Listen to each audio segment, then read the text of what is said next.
Hello, welcome back to the Regulating and Raising podcast. Today's conversation is for the mom who is longing to create a calm, emotionally safe home for her children. But she knows deep down that it has to start with herself first. So I'm joined by Rebecca, a spiritual guide, teacher, and mentor, as well as a numerologist, hypnotherapist, and energy mapping expert. So Rebecca helps people understand themselves on a deeper level and create true emotional balance from the inside out. Today, we are diving into how to create emotional balance and safety in yourself and your children, why a mother's own regulation is the foundation for her child's sense of safety, how emotional patterns get passed down through generations, and the practical and energetic tools that help us find balance within ourselves so our children can feel it too. So this is such an important conversation for any mom out there doing the work of breaking cycles. So Rebecca, I am so honored and happy that you're here with us today. Thank you. Thank you so much for having me. Let's dive into it. So, many moms, including myself, are trying to create calm, safe, emotionally balanced homes for our kids, but, they are doing it from, dysregulation, depleted places themselves. So why does emotional safety, first off, for a child have to start with the mom's own balance? And what is actually happening energetically when a mother does regulate herself? That's such a great question. And I will say that the majority of my clients are mothers, particularly working mothers who are striving to find understanding and balance, and also, they're on a spiritual journey. And so they're like, where am I supposed to fit myself into all of this equation?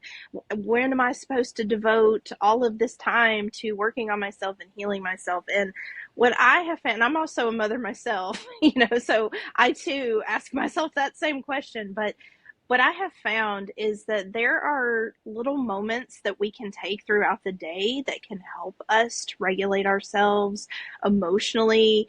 From an energetic perspective, our emotional bodies are our strongest. In society, we tend to focus on our minds.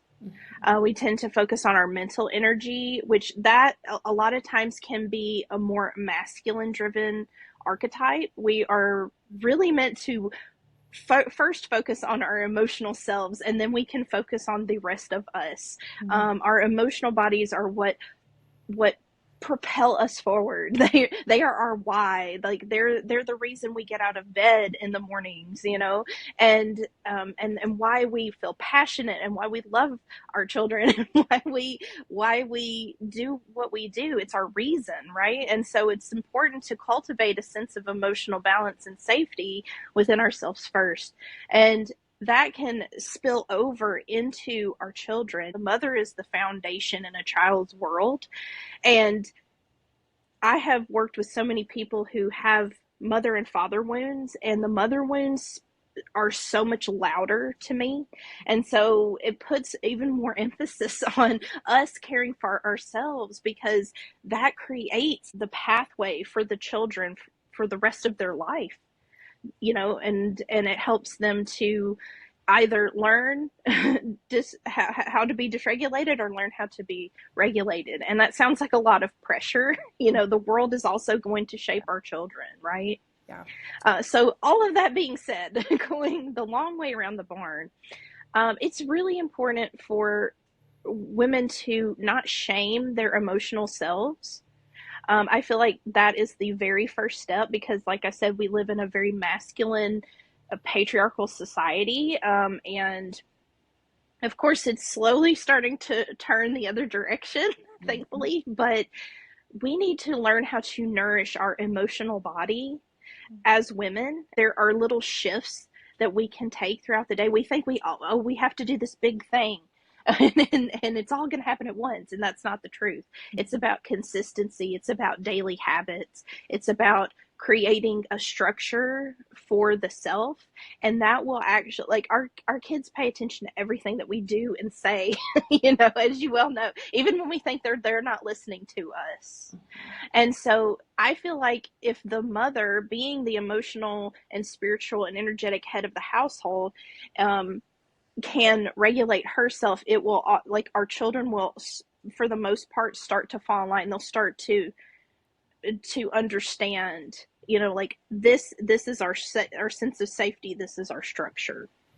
100%. Mm-hmm. And I mean, I'm sure that you can feel this and like experience it yourself. But once I started doing the work, and just understanding when we are programmed, there we go, conditioned, Yes.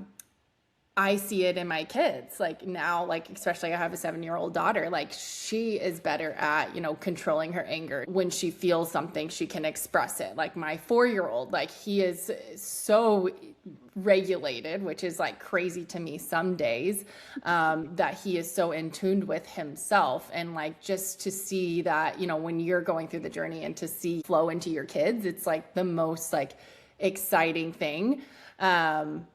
In my opinion. I don't know if you had that same experience as well.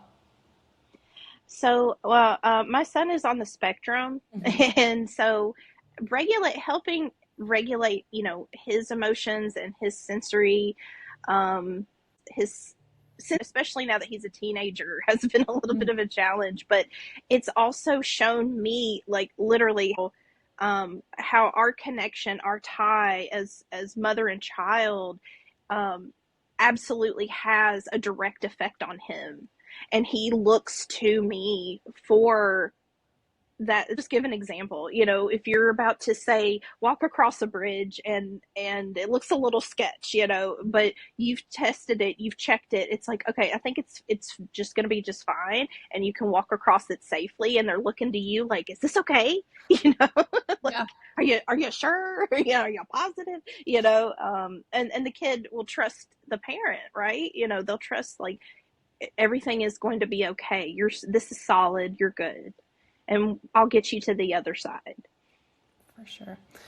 Um, I really want you to also share with us just kind of your story, like how you even got to, such a close relationship with your spirituality, how tell us about your kids. If you know your human design, obviously I love human design. I'd love to know your type, profile, but just kind of give us your little spiel of how you got to where you are today. Okay, sure. But as far as my human design, I am a 5-1 manifesting generator.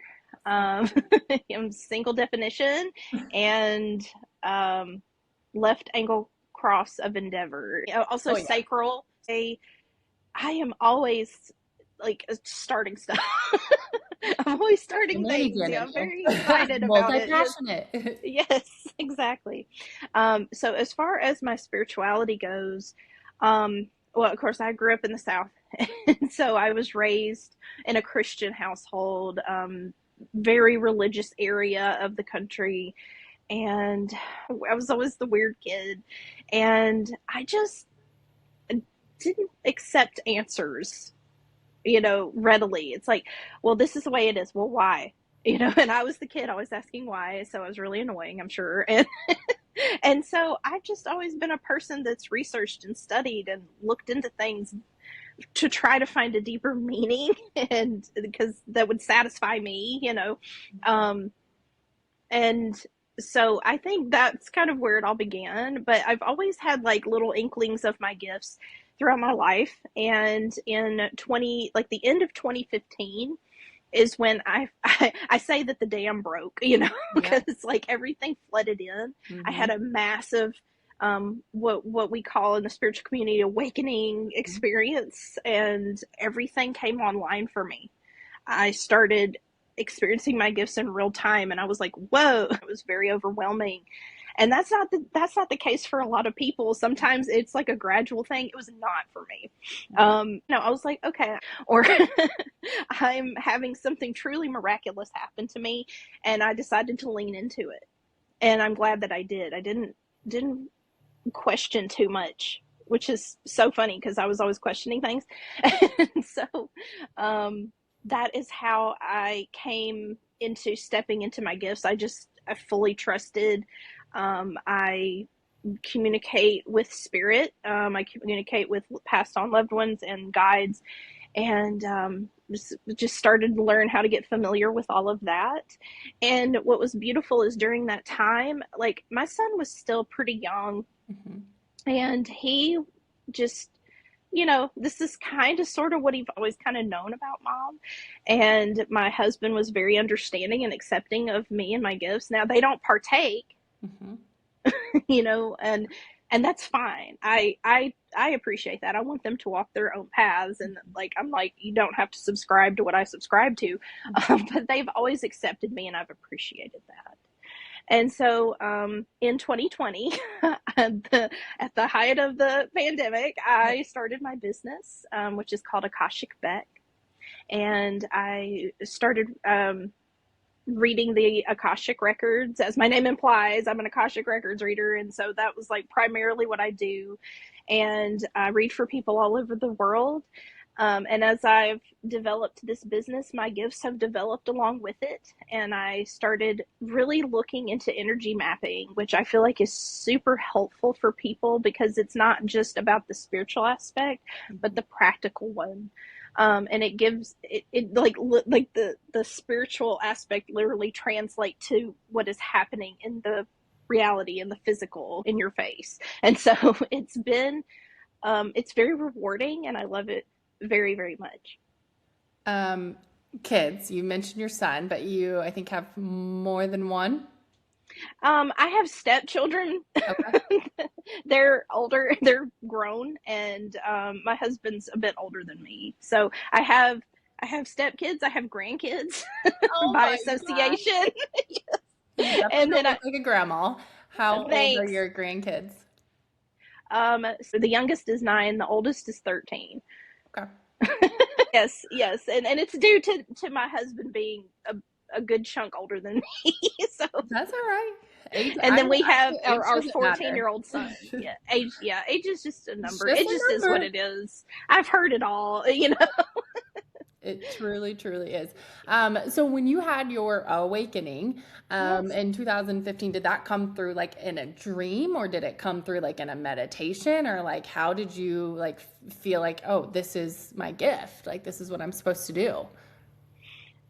So it's a really funny story, and I'll give you the short version because it's a whole process. But I've been leading into more of that, and um, I kept having like little trickles of my gifts come in here and there. It was very, very, very random.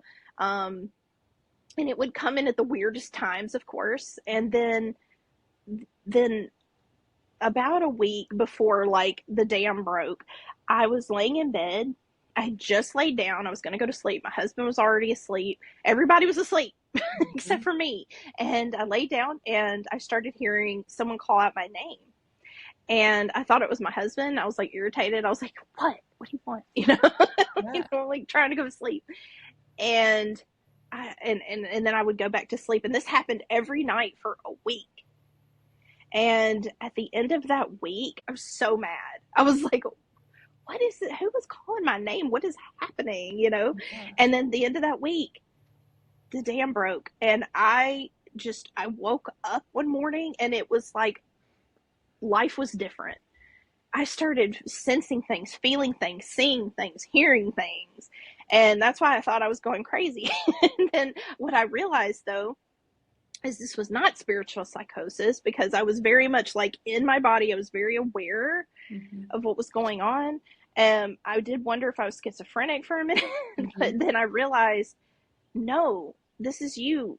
You've been calling this in. This is what you've been calling in for a while now, and it's finally here. And it just all flooded in at once. And then I had a vision of a guide come forward to me and started talking to me, and they were like, "First of all, you're not crazy. Second of all, this is real. Third of all, I'm here to help you. Don't don't freak out. And I was like, too late, super fun, and they were like, I get it. So they were very helpful. And so my guide helped me out tremendously. And they said, we're going to help you every step of the way. And they did. They guided me to the people that could help me. They guided me to books that I needed to read. They guided me to places I needed to go. And they continually do that for me. I'm everything that I've done with my business has been intuitively led, and I have trusted, and it's brought me a lot of wonderful things in my life. That is awesome. Can Thanks. you also tell,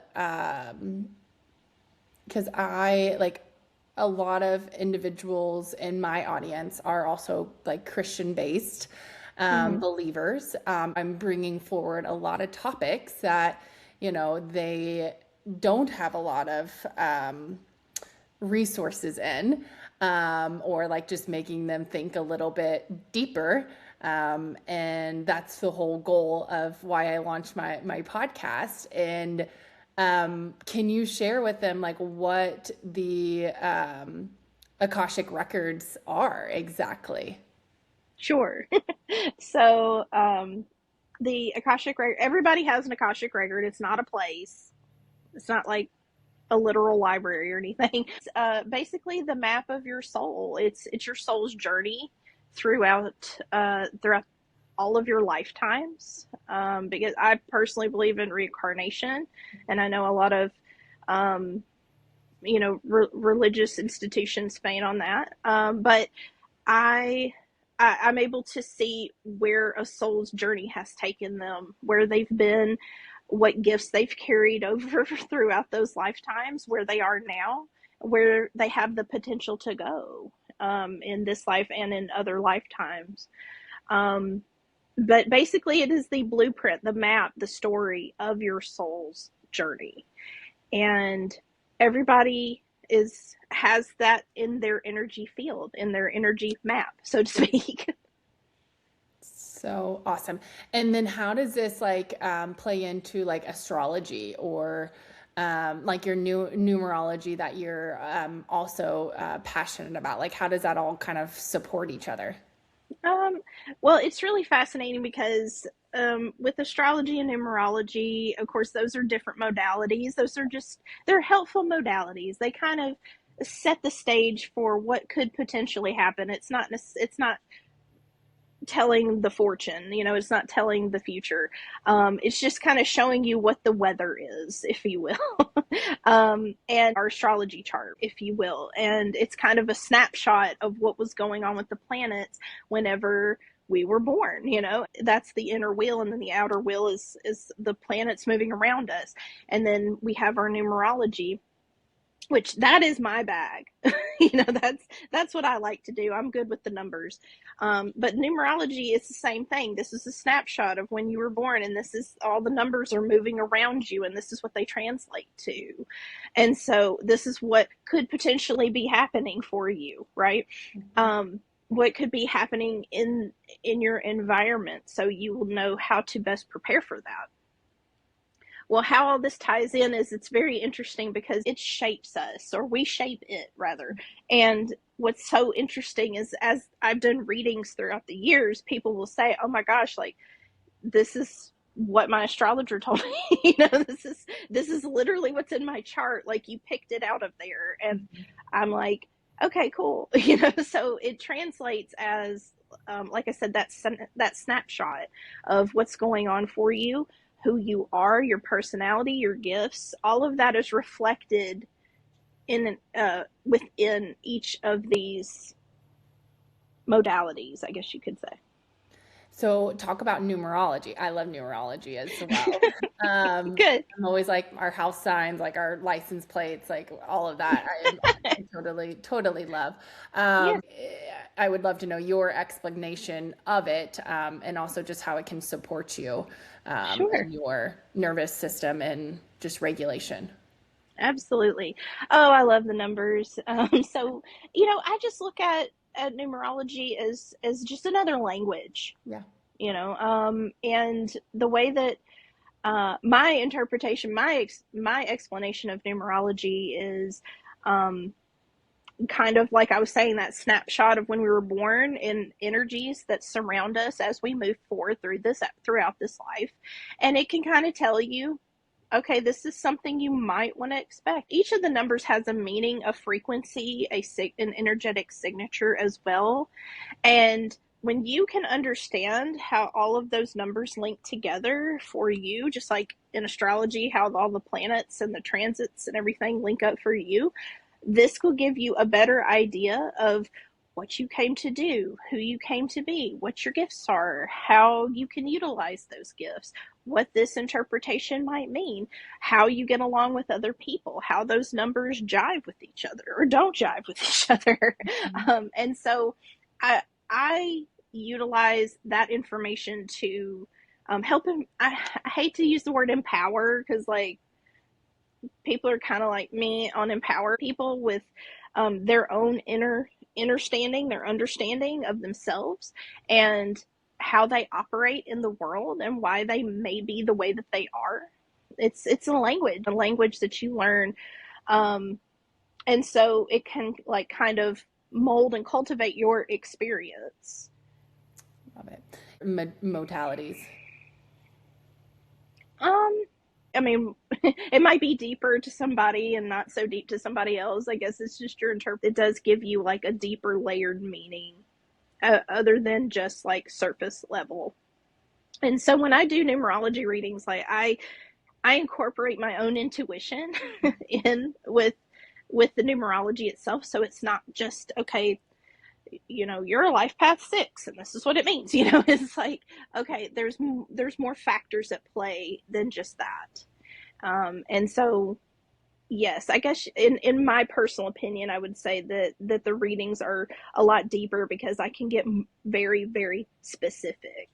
And I can understand on an emotional, mental, spiritual, physical level what is happening for this other person because I'm reading their energy. What is the Akashic record in your readings? What areas do they kind of tap into? Everything. Because it's about everything. Most of the time, I get people who want to know about relationships. That's probably one of the biggest questions that I get. I want to know about my relationships. Like Kundalini, there's astrology, there's different Mm-hmm. factors that are kind of like Mm-hmm. intertwined. Do you need like birthday? Is it where the like how the planets were aligned, like the degrees, like kind of any of that aspect? When I read the records, like I just go into their records and the information comes to me. It's like whatever their soul is willing to share is what I'm able to access. Who founded, I mean, these records? Well, it's something that's always been with all of us. I guess like the term came um, around sometime in the 1800s. Okay. I mean, civilizations for eons and forever have been tapping into the records, but the actual coined term was created sometime in the late 1800s, and then it was made very popular by Edgar Casey, who was known as the Sleeping Prophet. And he, unbeknownst to him, he was actually tapping into the Akashic records, and he was providing his clients with health information. And he ended up founding a hospital that had actual doctors and nurses that worked there, and he was able to help patients through tapping into the records. He was able to work with doctors and nurses and provide healing for these people. Regardless of what you call it, it's always been with us. Everything and everyone has it. The earth has an Akashic record, the other planets, the stars, the solar system, everything has one. So one thing I wanted to pick your brain about is, emotional patterns. Like they Yes. are very often inherited. We carried the unprocessed emotions from, the women before us without even realizing it. So from your perspective as that spiritual guide and energy mapping expert, like how do these patterns like get passed down, and what does it look like to clear them so that we're not unconsciously handing them to even our own children? Yes. Oh, yes. Epigenetics is very real. It goes back 7 generations, right? So there are things that happen to us. I personally do not believe in coincidences anymore since I started this spiritual journey. And what I found is that the things that are unprocessed, unlooked at, suppressed, um, a lot are always going to come back and bite us in the butt, later on. And so it's important, really, to me, from an energetic perspective, to look at things from all angles and not just try to intellectualize everything, Mm-hmm. right? There are things in our energetic fields that a lot of times we are not aware of, but they present in our reality. I can give you another example. Let's say you have bipolar disorder, Mm-hmm. and I'm not a doctor, by the way. This is just what I've seen from an energetic perspective. A lot of times, people who have mental illnesses such as this, especially when it's a bipolar disorder, from an energetic perspective, they have suppressed their spiritual gifts. They have suppressed them for so long, and the generations before them have suppressed their spiritual gifts for so long that it has literally shifted something within their body, within their mind, within their whatever, and it has caused this labeled diagnoses. Interesting. And so my job, and I take it very seriously, and then I tell them about it, and I tell them what I see, and they're like, and they dismiss it, and it's like, okay, well then I guess you're just going to keep your block then. It's things that we're not willing to look beyond what we see in our reality, what we intellectualize and understand, that emotionally and energetically there's this whole untapped resource that we need to look into.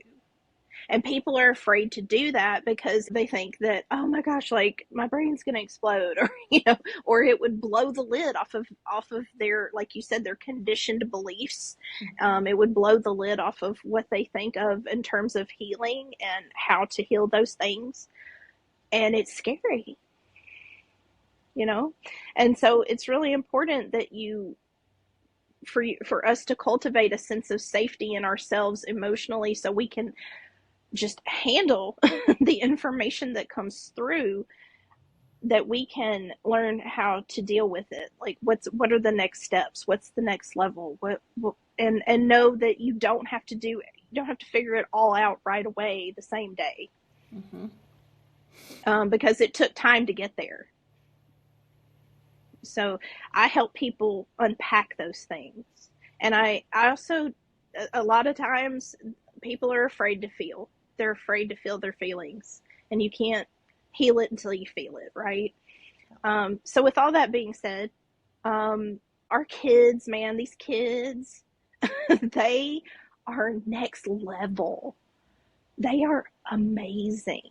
They are so intuitive, and they are already deeply connected to their spiritual and emotional sides.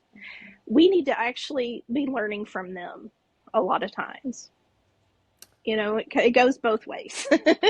And also, sometimes part of our purpose in this life is to help our parents. Like our children choose us, and before they were born, and people are like, oh my God, why would I choose these parents? Like, they were so ratchet. But it's the truth. And it's because we came equipped.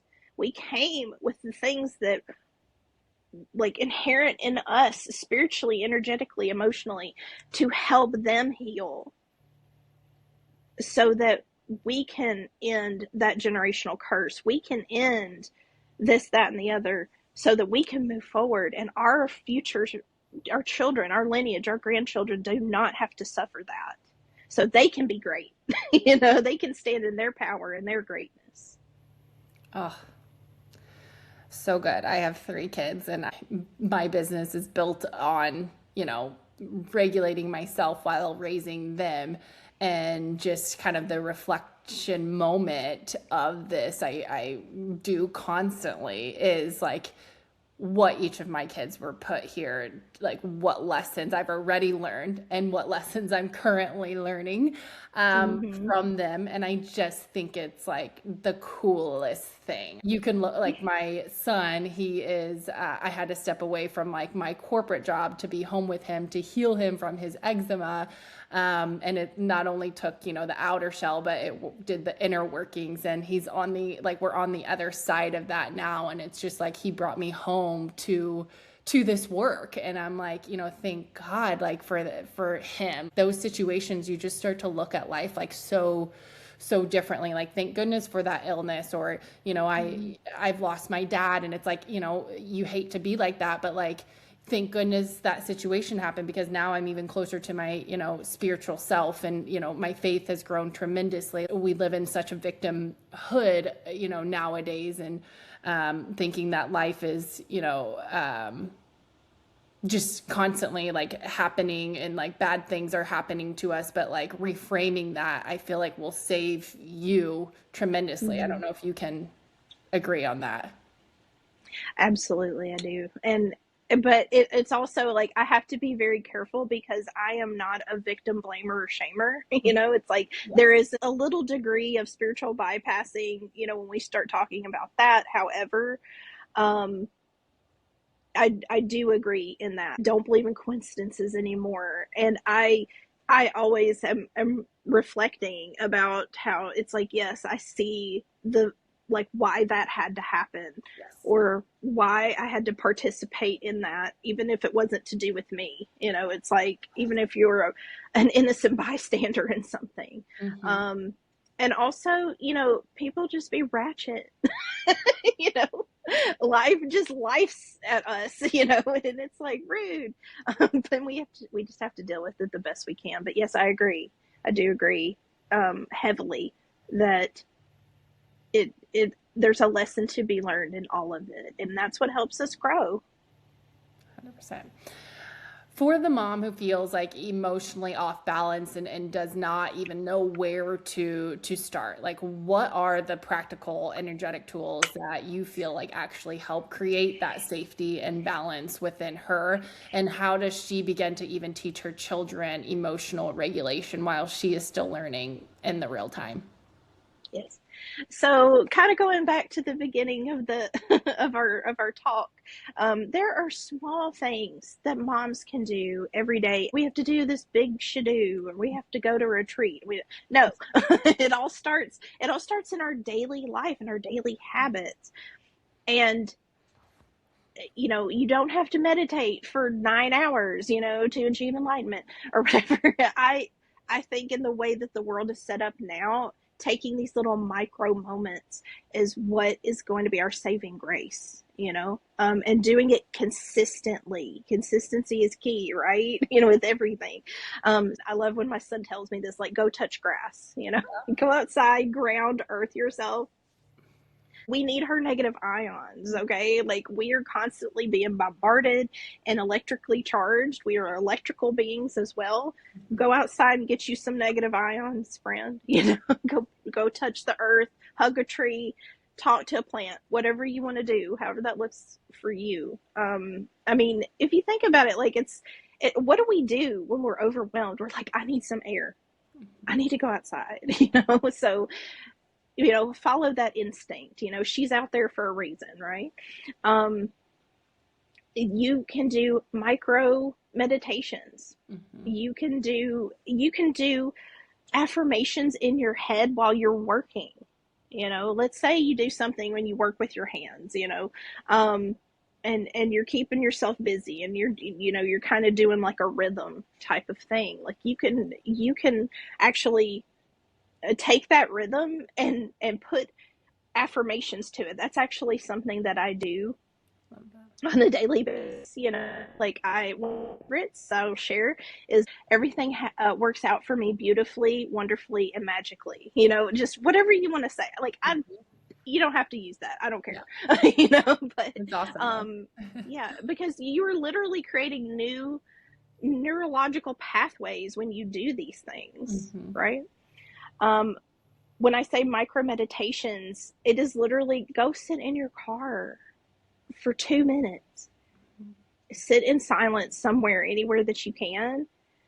I don't care if it's a bathroom, and just disconnect from everything for 2 minutes, and I promise you, it will reset something in you so you can keep going. Like, take that moment, even if it's just a moment, and do that for yourself. Remember yourself, right?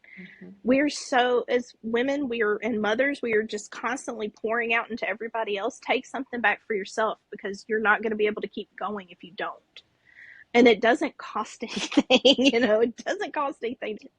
Another thing is, also learn about energy, learn how to understand your own energy first as a mother, because it is so important. You will start to notice things that you did not notice before. You will start to understand how, not only you already know how you're affected by something, right? But you will learn how you're affecting the environment too. Start to pick up on those subtleties. Start to notice. Moms notice everything. We're observant by nature because we're like trying to keep kids alive, right?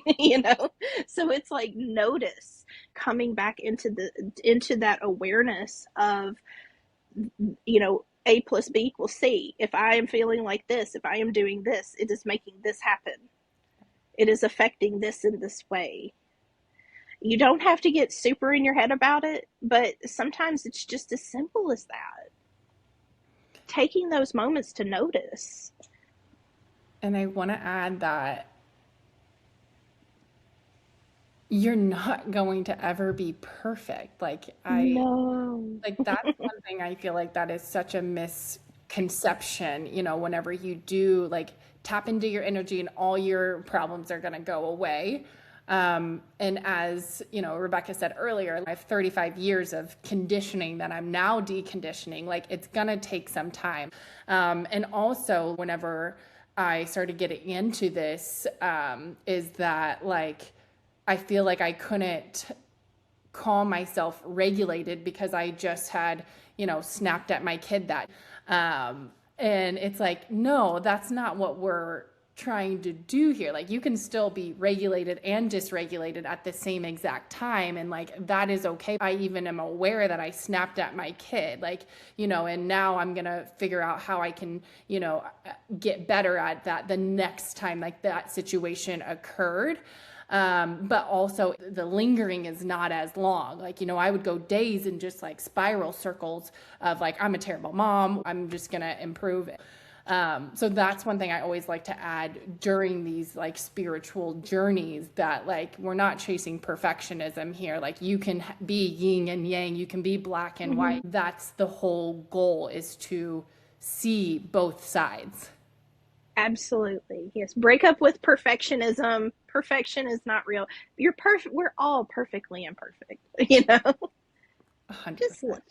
Yeah, it just learn to love yourself. Like, it's not that serious. People, once again, that can also be part of this epigenetic conversation. It's like, if the women in your family have like always chased perfection and this idealism, and oh, things have to be a certain way, you're going to carry that wound as well, and it's just not possible. It's not attainable, achievable. Yeah. I think that's like one of the biggest wounds in just motherhood in general, like, and especially with like social media these days, everybody's Mm-hmm. just, it's the performance of it. And I'm like, how Yes. do we get back to really just being our true, authentic selves and utilizing tools, within the spiritual realm? I feel like Mm-hmm. is such a benefit. And what I've learned is like each tool kind of like, opens up different doorways, for me at least, and just like another layer of understanding yourself. I guess my biggest advice during this whole thing too is just like have fun with it. Like look at these as like fun. That's great, but like just have fun with these because it's so fun to learn about yourself. It is. It's super fun. And I feel like the more you understand yourself, the better you understand yourself, the more you can be a good mom, and you can be the kind of mom that you have always wanted to be. It's just beautiful. We are truly magnificent creatures, and we need to give ourselves a little bit more credit, you know. Yeah. I mean, not only a better mom, but I feel like, for me, it's made me a better wife. It's made me a better sister. It's made me a better daughter. It's made me a better Mm-hmm. niece. Like, it's made me a better, everything, honestly. And Yes. whenever you start to understand the other person's, spiritual gifts too, that's when I feel like rainbows and butterflies start to pop out places. Absolutely. Yeah, look for the joy. Like there is magic in every day, and I truly truly mean that. There is a whole energetic world that exists around us that most of us cannot see with the naked eye, but it's there and it's magical. And like just remember that, you know? And can I just share one more thing? Love it. Yeah. That because you were talking about social media, and one of my favorite trends here lately is it's a video. I saw this one video, and this little baby was crying. She's probably like a year and a half old, and she was just having a tantrum, y'all. Like she was throwing elbows. Her dad was sitting there, and he goes, Jessica, Jessica. And the baby's like, what? You Yeah. know, they're like, who's Jessica? Or what is he talking about? And literally, I was like, he was just shifting the energy. That's all he was doing, instead of like her just getting more and more upset and more angry and more whatever was going on with her. It's like he shifted the energy by redirecting it. I mean, That's that's a perfect exactly it. example of what we're talking about right now. 100%. Yes. Well, if my audience wants to, shift their energy, where can they find your assistance to do that, and what resources do you have available? Okay, sure. So they can always visit my website. It's akashicbeck.com. And I have Akashic Record reads. That's probably my most frequently requested service. But I also do what's called soul chats. Those are like intuitive readings with or without tarot. And that's just basically a conversation that we have, and I weave my intuitive guidance in with that.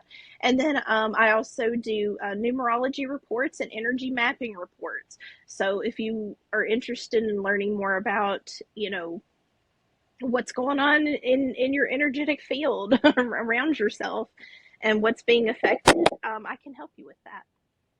And I will, as always, link all of this in the show notes so you guys can easily access those. But Rebecca, thank you so much for the conversation today. I Of appreciate course. you tremendously. Yes, thank you for having me. This was wonderful.